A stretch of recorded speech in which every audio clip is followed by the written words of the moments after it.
Glass note. The crack in the front window started as a pale thread in the glass, no thicker than a pencil line. It ran from the bottom corner near the door, up toward the open sign, a faint curve that caught the morning light when Evan unlocked the shop. He had noticed it first in late winter, after a delivery truck brushed the curb and rattled the storefront. The owner, a man who lived 2 states away and sent instructions by email, told him to keep an eye on it, and they would talk about replacement later. So Evan swept the sidewalk, flipped the sign, and tried not to think about how the crack looked like a vein. On slow mornings, he sat behind the counter and watched town life drift past. A woman pushing a stroller, students dragging book bags, a man in a work vest carrying a styrofoam cup. The town was not big enough to be busy, but the music shop sat near the bus stop, close to the diner and the dry cleaner. People cut through on their way to other places. Evan had worked at the shop for years. He opened, he closed, he ordered strings and reeds. He tuned the guitars once a week. He wiped fingerprints off the glass of the guitar cases and checked the dehumidifier under the violin rack. He knew which customers would come in and talk for an hour without buying, which would slide in, point at the exact pack of strings, and be gone before the receipt printed. The first time he heard the sound, he thought it was a truck. A teenage boy stood at the counter with a scuffed acoustic in his hands. The boy said he practiced every day, said he just needed heavier strings because his last set had snapped from overuse. While he talked, Evan started the intake form, the old printer humming by his elbow. Then the window gave a low, steady tremor. The guitars on the wall shivered against their hooks. Not much, just enough for the metal to tick lightly against wood. A violin under the fluorescent lights gave a faint, long note, almost under hearing, like air moving in a bottle. Evan glanced at the street. No truck, no bus, nothing heavy rolling by that might shake the glass. The boy went on, talking about how he had played for years. The tremor deepened into a soft hum. The strings on the electric bass by the door started to buzz together, one long, thin voice. Evan felt the counter under his palms vibrate, a small, tight flutter that slid up from the window frame. Then the boy paused. He scratched the back of his neck, eyes drifting to the side. When he spoke again, his voice changed. He said he did not really practice that much. He said his brother had tossed the guitar into the trunk and slammed it on the case. He said he did not want his mom to know. As he spoke, the note faded. The violin settled. The guitars stilled. The printer finished its job and cut the receipt with a sharp snick. Evan tore it off and tried to pretend his heart had not sped up. He told himself it was a coincidence. Old building, loose window frame, traffic out of sight. He had spent long enough alone in the shop to know sound traveled oddly. Sometimes he heard the washer from the laundromat 2 doors down, the uneven spin of it as clearly as if it were in the back room. Sometimes the diner's dishwasher sent a faint clatter through the pipes in the bathroom sink. The second time, he could not blame it on trucks. A woman in a blue coat came in with a clarinet case under her arm. The bell of the shop's door chimed, a clean little note that always sounded more cheerful than he felt. She walked straight to the counter and set the case down without looking around. She said the clarinet belonged to her daughter. She said her daughter loved band, practiced all the time, and would be heartbroken if anything happened to the instrument. She said it needed a simple checkup before marching season. The crack in the window gave a tiny twitch. The air in the shop tightened, as if someone had turned down an invisible screw. Evan heard the low, glassy hum before he felt it. Then the front of the counter, the laminate edge his fingers wore smooth day after day, began to buzz against his skin. The clarinet inside the case was still latched, but he heard something in there respond. A reed maybe pressed against the facing. A trapped breath. The woman kept talking. She said she had always loved music herself. Said she had almost gone to a conservatory before life took her in another direction. Her gaze slid sideways toward the mat by the door, where rainwater had dried into pale outlines. Her words ran faster. The note from the instrument swelled a little, still one pitch, steady and flat. She faltered then, closed her eyes for a moment. When she spoke again, her tone dropped. She said her daughter did not practice much at all. Said the girl had quit band weeks ago, but the school would not refund anything, and the clarinet had been sitting in the closet. Said there was a musty smell in the case now, and she was worried something might be growing. As the truth edged into the open, the humming eased. Silence slid into the spaces between the drums and the stands. The fluorescent tubes clicked in the ceiling with their usual slow beat. Outside, a car passed, its tires hissing on the grit. Evan took the clarinet into the back room, set it on the bench, and opened the case. The smell of stale fabric and cork grease drifted up.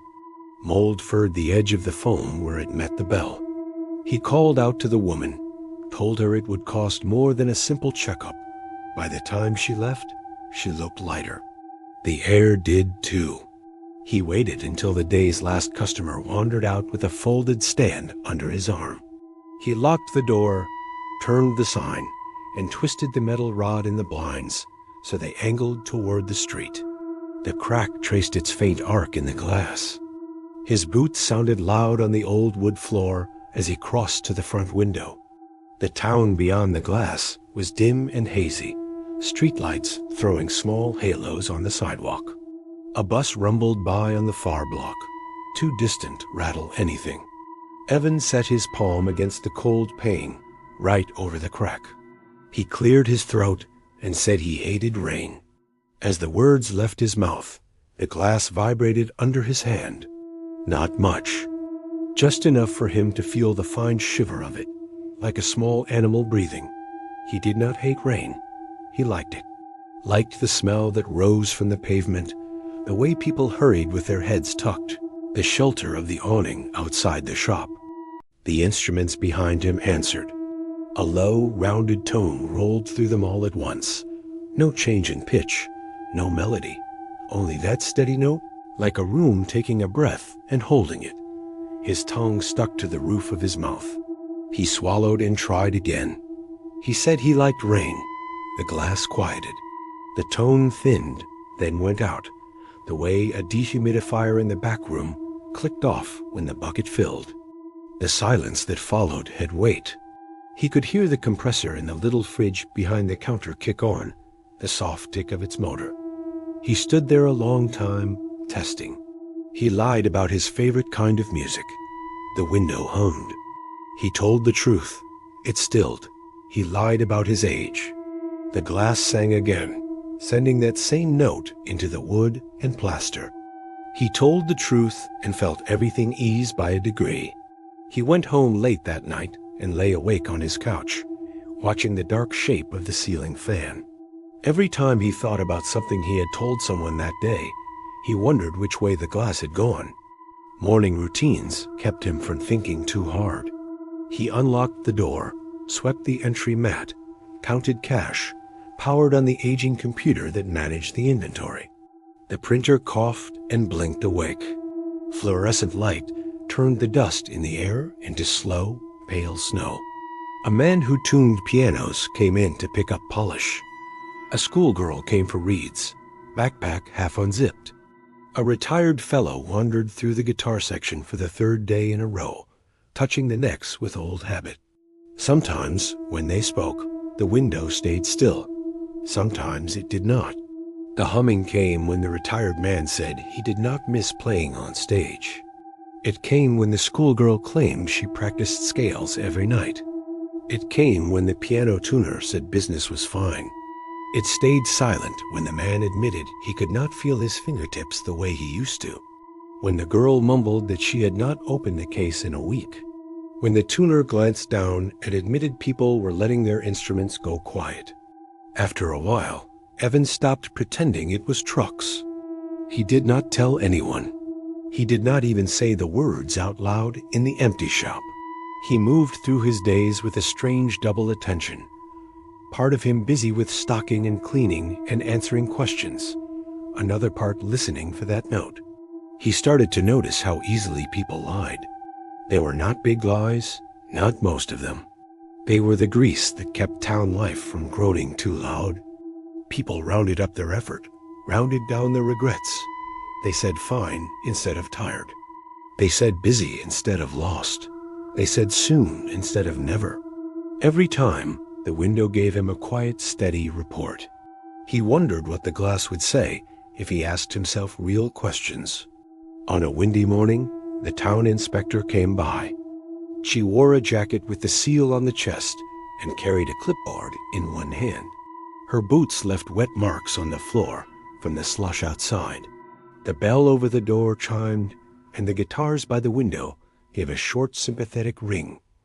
Just the usual answer to a gust.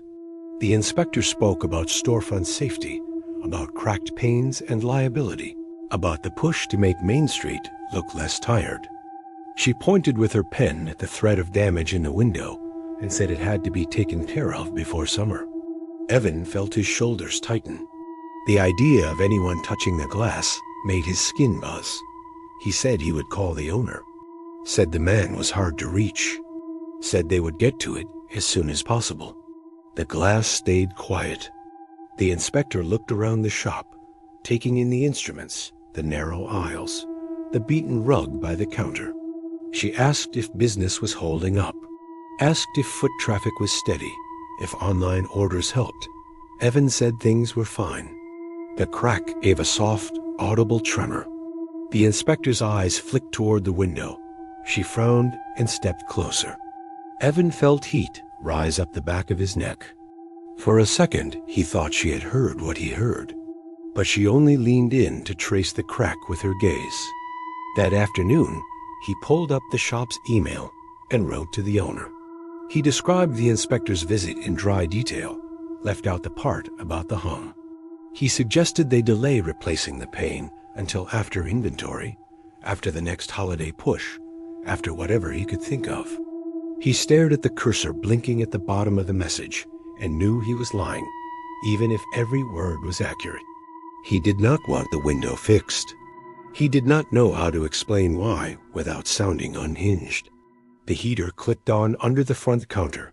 The window's thin song held steady, as if waiting. In the end, he hit send and listened for the note. For the rest of the week, he could not stop testing. He tried speaking half-truths, pieces of sentences. The glass seemed to respond to the weight behind the words more than to their shape. If he said he was fine and meant he was exhausted, the pane shivered. If he said he was tired and accepted that he was doing better than last year, it stayed still. He tried silence, sat behind the counter, and thought things he had never said out loud. The crack did not move for thoughts, only for words in the air. He tried the radio. He tuned it to the news and waited. Anchors, callers, advertisements. The window did nothing. The instrument stayed quiet. It only reacted to people in the room, breathing the same dusty air. On a Wednesday evening, when daylight thinned early and the shop was empty except for him, the door opened with the soft cough of the bell. A tall man in a brown jacket stepped inside, bringing a draft that tugged at the posters on the wall. Evan knew him by sight, though they had never spoken. The man ran the pawn shop near the river. He had a slow way of moving, careful and deliberate, as if every gesture cost. He carried no instrument, just a padded envelope tucked under one arm. They exchanged nods. The man drifted past the guitars, the keyboards, the rows of sticks and mallets. His gaze slid over everything with almost no curiosity, like someone checking a stranger's grocery cart. When he reached the counter, he slid the envelope across the laminate. Inside was a small device, no bigger than a coaster. Black plastic, scuffed at the edges. The kind of cheap practice amp that clipped to a belt or a strap. He said a kid had pawned it for gas money. Said he had tested it, and it was dead. Asked if there was any chance it could be revived. While he spoke, the window remained calm. The guitars hung like quiet bodies in their hooks. Evan turned the thing over in his hands. The plastic was warm from the man's pocket. The battery door had a crack. He took a breath. He said he would have to charge extra because of how busy he was. The note swelled up from the frame, not loud, but firmer than usual. The little practice amp vibrated in his grip, picking up the hum. The man in the brown jacket watched him. Then very slowly he smiled. It changed his face more than any expression had a right to. He looked almost kind. "Busy," he repeated. "Really." The sound held. A guitar by the window buzzed in sympathy. Evan let out the breath he had been holding. "Not that busy," he said. But he would rather not do amp work in the back room, since the wiring back there was a mess, and the breaker tripped too easily. The hum faded. The amp grew still in his hands. The man's smile did not go away. He nodded once and tapped the counter with 2 fingers. "Thought so," he said. Then he left, taking the practice amp with him. The bell over the door chimed. The crack in the glass caught the late sun. It looked deeper than it had that morning. After that, a strange awareness came into how people spoke in the shop. There were regulars who barely stirred the glass at all. The woman from the dry cleaner, who came in once a month for piano polish, talked about her mother's arthritic hands with a blunt steadiness that never made the pain move. The middle school band director griped about budgets and kids who refused to count rests, and the instruments hung silent, as if listening with the same weary patience. Then there were the ones who set the whole front of the building humming with a single sentence. A man came in to buy a case, said he had finally started taking lessons he had been putting off all his life. The window thrummed. Later, after a few questions, he admitted he just liked the idea of having a case in his living room, open to a guitar he never played. A teenage girl brought in a cracked violin, said she had found it that way in the closet. The note rose until it was almost audible, like a refrigerator on a warm night. She shifted her weight from one foot to the other, and finally, cheeks pink, said she had dropped it. Once Evan heard the glass sing, when a woman said she loved her husband. It stopped the second time she said it, softer, with her eyes closed. He began to measure days in quiet and vibration. He knew the truthfulness in the shop better than he knew the weather. On long afternoons, when the street outside was bare and no one came in, he felt off balance, as if the world had gone flat without the counterpoint of that hum. At home, the silence bothered him. He lived in a small upstairs apartment over a shuttered travel agency. The radiator clanked and wheezed when it felt like it. The fridge made its own troubled music. But his words, when he tried them, fell dead. He stood in his narrow kitchen, held a chipped mug, and said he liked his life. Nothing in the room responded. There was no glass to judge him, no strings to rattle. The words hung in the air and then dissolved. He did not know if they were true. The next time the inspector came, she brought a camera. She took photos of the crack from several angles, jotting notes. The heater under the counter hummed. The printout on her clipboard fluttered when the door opened and closed. She spoke about timelines and grant money for downtown improvements. She said the replacement would be fully covered if the owner signed off before the deadline. The phrase "fully covered," spoken in that brisk, official tone, set the window to a low, restless song. The inspector did not seem to notice. She had been in the shop enough times now that she treated the place like one more item on a list. She stood near the guitar rack, muttered to herself about compliance, and snapped another picture.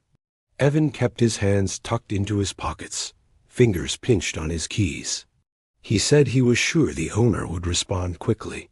The note rose under his words, pressing gently at his eardrums. His heart beat in time with it now, his body attuned. He swallowed around a dry throat and turned away as if to rearrange a stack of lesson flyers. The inspector left behind a printed notice folded in half. He opened it after she was gone, reading about safety standards, about community investment. Every line felt like a slow tightening of a belt. That night, he sat at his counter stool long after closing, feet resting on the metal rung, elbows on the scarred laminate. Behind the counter, the small fridge clicked, whirred, fell silent, then clicked again. The dehumidifier under the violins kept up its steady breath. He spoke into the empty shop. He said he would replace the window as soon as he could.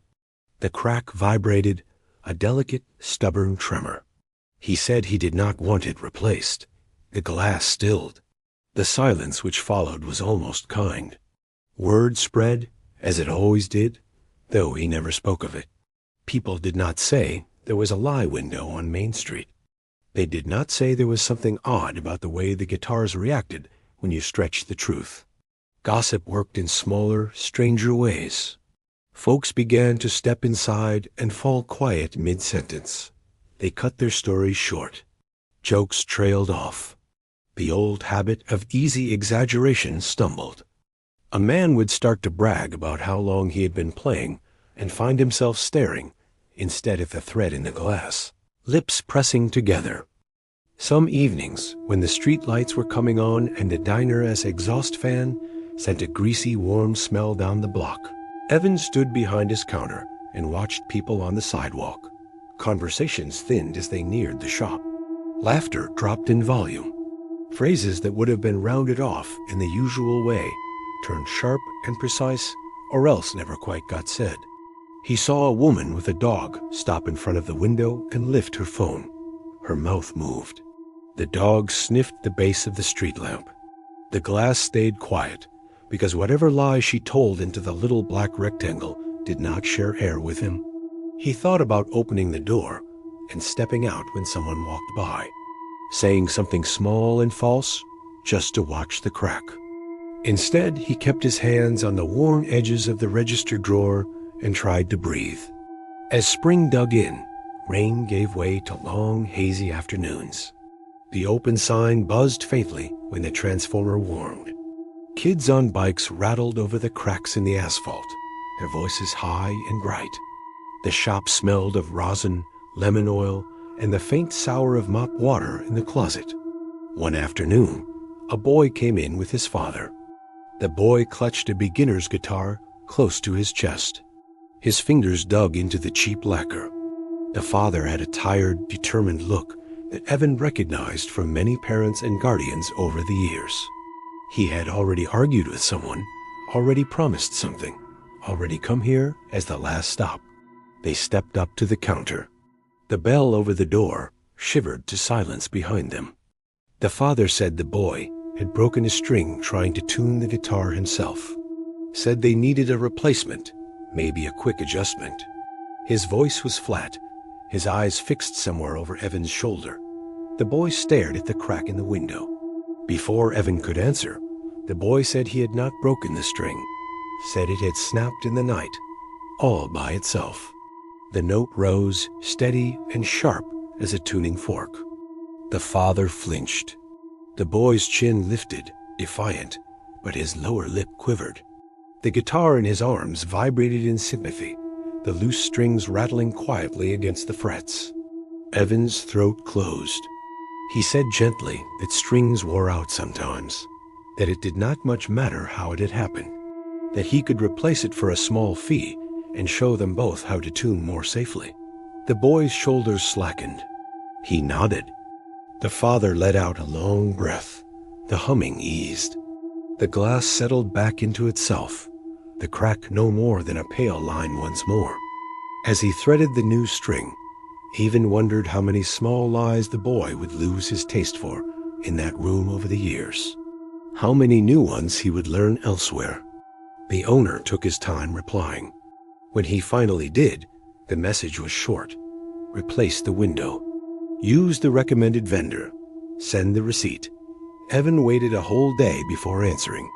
He sat in the dim light of the back office, the computer fan whining against heat, the smell of cardboard and dust thick in the air. He could hear the shop out front, sitting in its own patient quiet. He typed that he had found a cheaper local option, that they could wait a month and still meet the inspector's deadline. That he would handle it. He did not send that message either. In the end, he did something he had not done in years. He picked up the phone. The owner's voice on the other end sounded thinner than he remembered, stretched by distance and the flattening effect of bad reception. They spoke about numbers, seasonal sales, the slow bleed of brick and mortar life. The owner talked about margins and liability. He was quick to agree about replacing the glass. When Evan, almost without thinking, said the crack gave the customer's character, the window hummed behind him, even though no customer was there. The strings on a bass drum in the storage room rattled faintly. "Char actor," the owner repeated. What does that even mean? Evan looked at the crack. It had deepened since winter. Tiny stalactites of glass hung along its path, nearly invisible until the light caught them. He said the town inspector had not seemed urgent. The pain was stable. He sounded more confident than he felt. The hum in the window steadied on that line, reminding him of his place. The owner grunted, said he had his own inspector to worry about wherever he was now, said to do as told. Then the line crackled and went dead. Evan listened to the dial tone until it cut out, then hung up. Somewhere in the ceiling, a fluorescent tube flickered, then committed to full brightness. Dust motes swirled in the sudden glare. He walked out to the main room. The hum lingered like the echo of a truck long gone down the hill. He stood in the space where customers usually stood and faced the glass from their side. The crack looked different from here, curved in the opposite direction, like a river seen on a map instead of through a windshield. He imagined the pane gone. A new one in its place, flawless, thick, dead. No hum when people talked. No secret report on who they were trying to be. His chest tightened. He reached out and set his palm against the glass again. He said he wanted the window to stay. Nothing moved. He left his hand there. The glass was cool, but not cold. It had soaked up years of sun and handprints, the heat of summer afternoons, the chill of sudden storms. It was old enough to remember other faces. He thought of every lie he had told in that room. About his plans, his ambitions, his opinions on bands he did not care about how he had ended up here. The window's record of them hummed in his imagination. The next day, a printed notice appeared on the shop door. The inspector had dropped it off while he was in the back. Replacement schedule, it said. Access required. There was a date, circled in red pen. He took it down and set it on the counter. The red circle looked obscene in the quiet shop. He found himself watching the clock more often after that, though he refused to look at the number straight on. He judged time by the way the light moved across the floor, by the ebb and flow of traffic outside, by the cycle of the heater and cooler. As the day marked on the notice drew closer, the window seemed to hum at odd moments. Not just when people spoke, but when someone stepped hesitantly through the door, or when their eyes lingered on a price tag a second too long. He wondered, not for the first time, if he was losing his grip. On the morning the crew was due, the sky hung low and heavy. The street smelled of wet dust. The open sign flickered once before settling. Evan unlocked the door, flipped the sign, and adjusted the blind slats. He traced the crack with his eyes, following its old route from corner to mid-pane. It seemed deeper than it had been even a week ago, as if the stress of being noticed had widened it. He moved through his opening routine slow, in no hurry to reach the part where he had to let strangers touch the glass. He powered on the computer, the monitor breathing itself awake. He checked the register, counted the bills, listened to the small whisper of paper. The first customer of the day was a teenage boy with earbuds and a hood pulled tight. He bought picks and left without speaking more than a handful of words. The window lay still. The crew was late. He waited, tension wound tight as a high string. The hum of the fluorescent lights scratched at his nerves. The smell of coffee from the diner crawled under the door. The doorbell chimed at last. A woman in work boots and a reflective vest stepped in, followed by a man carrying a tool bag. They had the relaxed, wary eyes of people who worked in other people's spaces for a living. They introduced themselves with first names he immediately forgot. They spoke about being behind schedule, about old downtown buildings being trickier than they looked. Their voices bounced off the instruments, softening on the wood. He led them to the front window. He heard nothing. No hum, no tremor. The crack sat in the middle of the pane like an old scar, pale and harmless. The woman in the vest tapped the glass lightly with her knuckle. She nodded to her partner. They conferred in low voices about the best way to extract the old pane without tearing up the frame. The idea of the window coming out of the wall hit Evan in the gut. He said quickly that he had questions about the replacement type, about sound insulation, tint, things he had not once cared about before. The woman squinted at him. He felt the impulse to say it was about preserving the shop's character, about acoustics, about some vague notion of authenticity. He opened his mouth. The note, when it came, moved through the room in a long, slow wave. Every string in the shop shivered. Cymbals on the rack gave the faintest breath of a hiss. The skins on the drums tightened under an invisible hand. The workers froze. "Did you feel that?" the man with the tool bag asked. The woman frowned and stepped back from the window. She rubbed her forearm as if she had felt a static shock. "Must be the furnace," she said after a moment. Old buildings. Ducts rattle, everything rattles. The furnace was not on. Events did not whisper. Only the instruments continued their quiet ghost of a chord, drawn out thin. Evan swallowed. He said it was fine, that they could go ahead. The windows hung rose. The workers shifted, uneasy. "Look," the woman said, "if you would rather reschedule, we can. We have other stops." Evan could see the path in front of him clearly.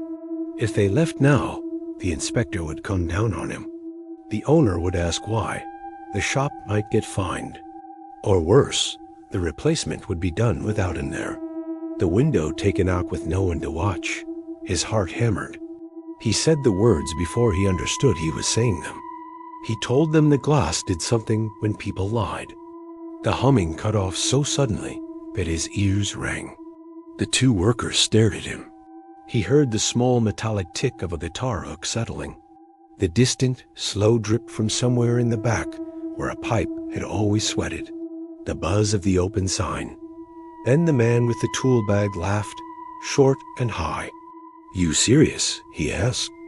Evan held onto the counter to keep his hands from shaking. He laid it out as plainly as he could. He talked about customers, about small untruths, about the way the crack trembled under his palm. He described the hum, the way it set the instruments off. He did not use the word magic. He did not say curse or blessing. He said pattern. He said reaction. He watched their faces as he spoke. The window stayed still. When he finished, the woman in the vest glanced at the crack again. She walked up to it and laid her palm on the glass in almost the same way he had done. She said, in a clear, steady voice, that she liked her job. The pane did not move. She raised one eyebrow at him, then stepped back. The man with the bag hesitated, then said he never lied. For a heartbeat, the room waited. Then the note came up from the frame, as if someone had turned a dial. The guitars hummed. The violins vibrated in their cases. The small practice amps on the shelves gave off a dry, insect-like buzz. The man yanked his hand off the glass and took a full step back, nearly bumping a display of drumsticks. The window sang. Not loud, not dramatic, just steady, insistent. The woman in the vest stared at her coworker. "Yeah," she said quietly. "That tracks." The hum faded when he muttered something about white lies and everybody doing it. When he finally shrugged and admitted he exaggerated more than he should, the glass settled. They both turned to Evan. "All right," the woman said at last. "So maybe this building is weird. Maybe it is just wiring and old ductwork. Maybe it is something else. But if you want this kept, you need someone above my pay grade to sign off. I am not the one who gets yelled at if this thing falls out." Her words were flat, practical, not unkind. She pulled out her phone and stepped outside to make a call. The man with the tool bag paced by the guitars, giving the crack as much space as the small shop allowed. While they waited, Evan felt an odd loosening in his chest. The thing he had kept quiet for months sat in the open air now. The world had not ended. He was still here, behind his counter, surrounded by aging equipment and the faint smell of lemon oil. The woman came back in and said they were putting a hold on the job. Some supervisor would come down to look in person. There would be paperwork. There was always paperwork. She left a card on the counter and told him not to lean on the glass in the meantime. Then they were gone. The doorbell chimed. Silence fell in behind them like settling dust. Evan stood in the middle of the room and listened. No hum, no trucks, no tremor. He spent the rest of the day in a kind of daze. Customers came and went. The glass did its work. When someone lied, the instruments told him so. When they did not, the shop felt like a normal place for a heartbeat or two. Word must have jumped, because more people began to linger near the window. They came under excuses, to look at a guitar, to check a price on reeds, to bring in a broken drum head. They spoke small sentences in its direction, tested themselves. A girl in a marching band jacket said she loved practicing in front of other people and winced when the pain twitched. A middle-aged man in a delivery uniform claimed he never drank on the job and watched his reflection in the glass as the guitars buzzed. A teenager in a thrift store coat said he always did his homework and then stared down at his shoes when the violin strings answered. Some left laughing, some left quiet. Some came back as if the window had become one more unofficial service of the shop, like string changes and gossip. Evan did not encourage them, but he did not stop them either. It was not his secret alone anymore. He might as well let it do whatever it was going to do. At night, when he locked up, he often paused with his key in the lock and looked back through the pane. The shop lights, left low, turned the room into a faint ghost of itself. Rows of instruments floated in a pale haze. The crack glowed as if it held a thin thread of moon. Once late, he saw someone standing on the sidewalk in front of the shop, a narrow figure in a dark coat, hands jammed into pockets. The street lamp cast a weak circle that did not quite catch their face. They did not come in. They stood there for a long time, lips moving. The glass did nothing, because his key was already turned, the door already locked. The air inside and out did not mix. He wondered what the person was saying to themselves. What truths or lies bounced back at them off the reflection instead of passing through. The supervisor from the glass company arrived a week later. She was older than the other two, with a stiff gait and a face that did not give much away. She listened to Evan's explanation, eyes on the crack. Then she ran her hand along the frame, checking for looseness. She said she had seen worse. Said the pain could probably hold another season, maybe two. Said it was not up to her, though. Codes were codes. He watched her hesitate. He could see a question forming, one she did not quite want to ask. He told her she could try lying to it if she wanted. She snorted, but after a moment, she did. She said she had always wanted to work with glass. The pain quivered. She closed her eyes, lips thinning, then amended that. Said she had wanted to do something else entirely, and somehow ended up patching the same problems in the same old downtowns. The glass went calm. She looked tired when she opened her eyes. She said she would write up her report, and that the town and the owner could argue the rest out between them. Her main concern, she said, was that no one get hurt if the crack spread. Hurt. The word sat in the air. He thought of the boy with the broken string. the woman with the clarinet, the man who bragged about never lying, the small winces and quick glances away when people stood in front of that pain and felt themselves measured. He thought, not for the first time, that there were worse ways to be hurt. Summer settled over the town like a heavy coat. Heat rose from the pavement. The shop smelled sharper, the lemon oil more intense, the mop bucket more sour. The fan on the ceiling turned lazily, pushing warm air around. The window collected fingerprints from kids and smears from forearms. The crack did not lengthen much that he could see, but sometimes he caught it in the right light and thought it might be deeper. The inspector kept stopping by, asking if there was any movement on the paperwork. The owner called less often. When he did, it was to ask about sales, not safety. People kept coming to test themselves. A quiet man who worked nights at the plant came in once a week, always near closing. He would buy a pack of strings and stand by the window without speaking. Then, in a low voice, he would say something into the glass. Sometimes the window hummed. Sometimes it did not. He never asked Evan's opinion. On a hot, slow afternoon, the shop was empty. The street outside shimmered. No cars passed for a long stretch. The open sign hummed faintly, doing its best. Evan stood by the window, his reflection flattened and warped by the old glass. His hairline looked worse in that dim, distorted mirror. His shoulders looked narrower. He rested his palm where he always did and spoke softly. He said he had stayed in this town because of the job. The pain shivered. He had told himself that story many times, that the shop had been the reason, that the steady hours and the familiar routines had anchored him. It had never quite felt right, but he had not pressed on it. He tried again. He said he had stayed because he had not known where else to go. The hum eased.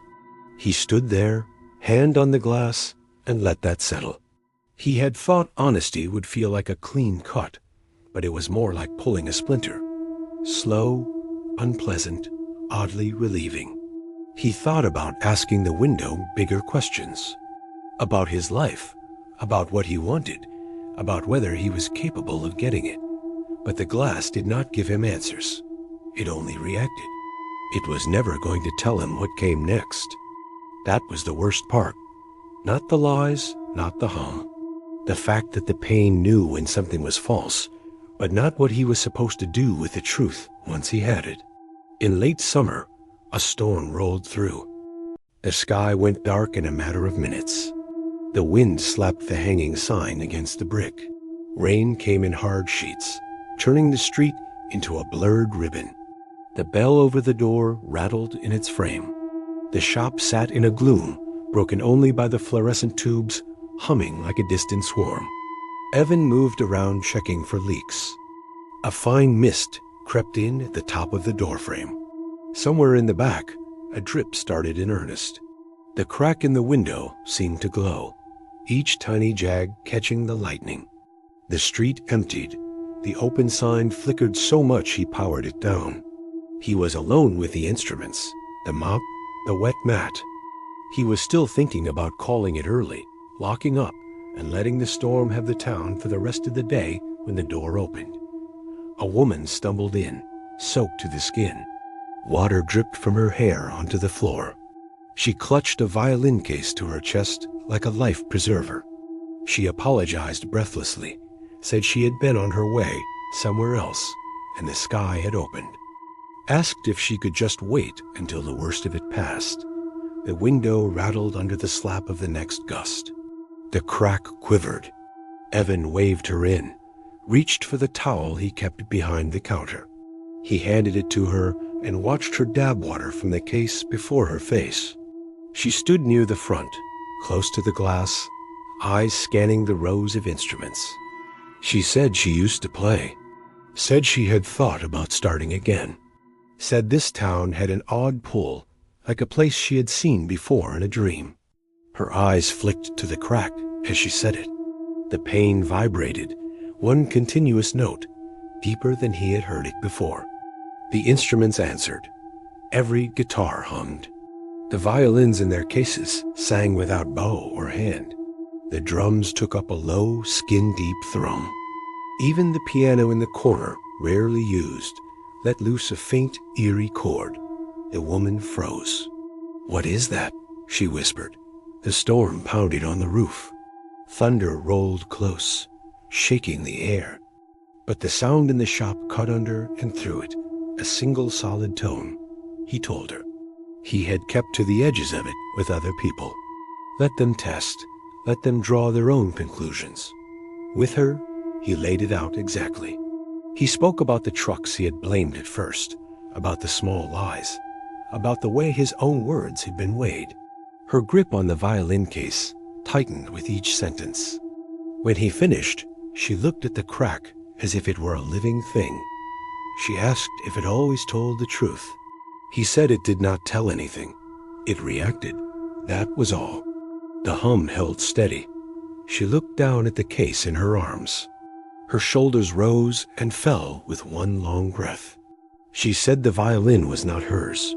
The window did nothing. She tried again.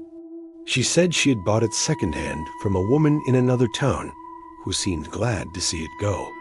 Said she had told herself she would play, that she would start lessons, that she would make herself into the kind of person who carried music and not just noise. Still nothing. Her voice dropped. She said she had stolen it. The note broke. Not into noise, not into silence. It split the way a beam splits when it hits a prism. For a second, the whole shop was full of sound. High, low, strings and skins and wood and wire. Then it collapsed back into that single line and faded. Outside, the rain eased to a patter. The woman stared at the glass with wide eyes. She said she had been a different person then, meaner, hungrier. She said she had convinced herself the owner would never notice, that they had other instruments, that it did not matter. She did not look at him while she said it, just at the crack. The glass stayed calm. He felt something in the air between them ease. Not forgiveness, not exactly. The shop was not a church. He was just a clerk. He asked what she wanted to do now.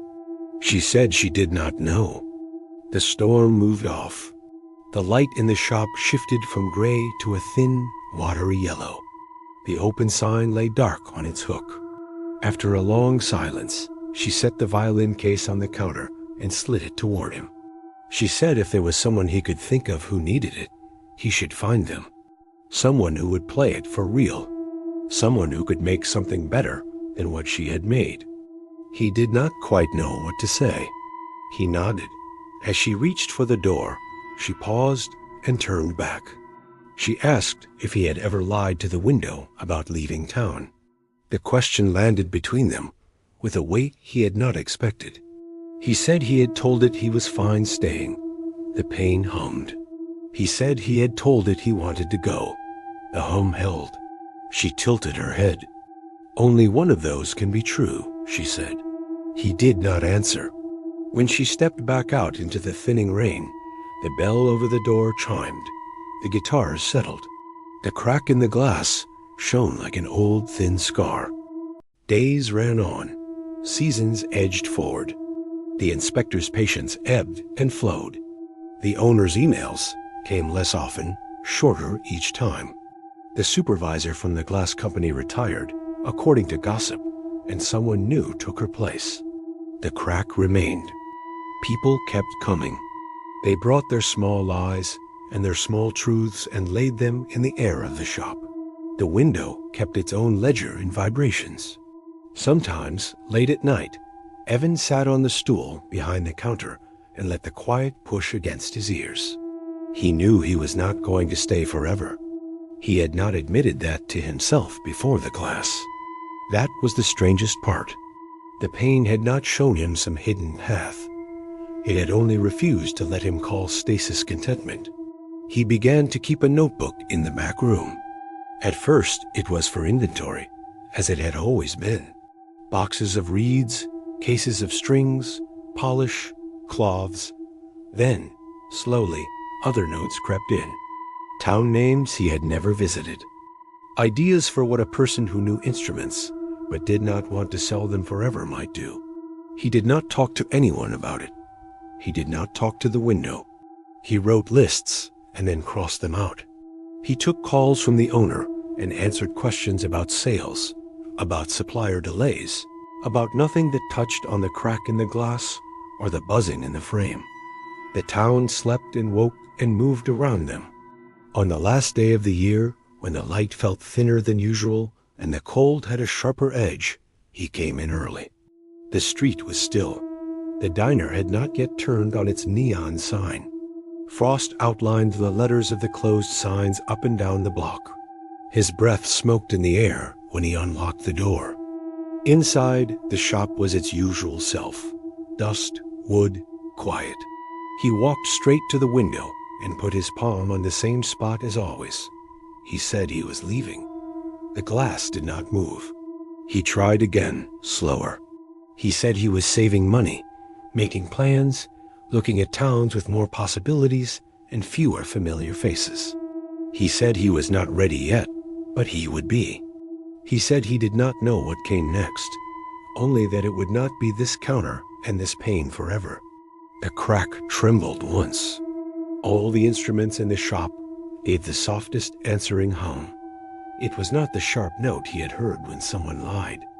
It was something looser, more uncertain, like an orchestra warming up before deciding on a key. He had no idea how to read that. He took his hand away. He opened the shop on time. He sold a set of strings to a man who claimed he was finally going to learn proper chords. The window hummed and then quieted as the man talked himself down from his own exaggerations. As the day went on, he slipped between tasks with the ease of habit, crushing boxes in the back, checking a loose tuning peg, wiping smudges from a keyboard someone had played with greasy fingers. At closing, he turned out the main lights, leaving only the small lamp behind the counter and the weak glow from the street outside. He stood once more in front of the window. From this side, the street looked like a stage. Dark shapes moved in the distance. A bus sighed at the corner, letting no one off. Snow began to fall, slow and fine. He could see his reflection faintly in the glass. A man in his same work shirt, same worn jeans, same tired face. Behind that, a ghostly overlay of guitars and drums and violins. He did not say anything this time. No test, no confession. He raised a hand in a small, awkward gesture, as if saying farewell to someone on the other side. The crack, catching the faint light, looked almost like a line drawn on a map between where he was and where he might end up. For a long moment, nothing in the shop moved. Then, as the heater cycled on in the back room, and a distant siren wailed somewhere out beyond Main Street, the glass gave the slightest, almost imperceptible tremor. The instruments did not sing. No clear note rose. Still, he heard something in the small vibration that settled into the bones of the building. Not approval, not warning, just acknowledgement. He turned away, flipped the sign to closed, and locked the door, leaving the crack and its strange, steady silence to watch the empty sidewalk until morning.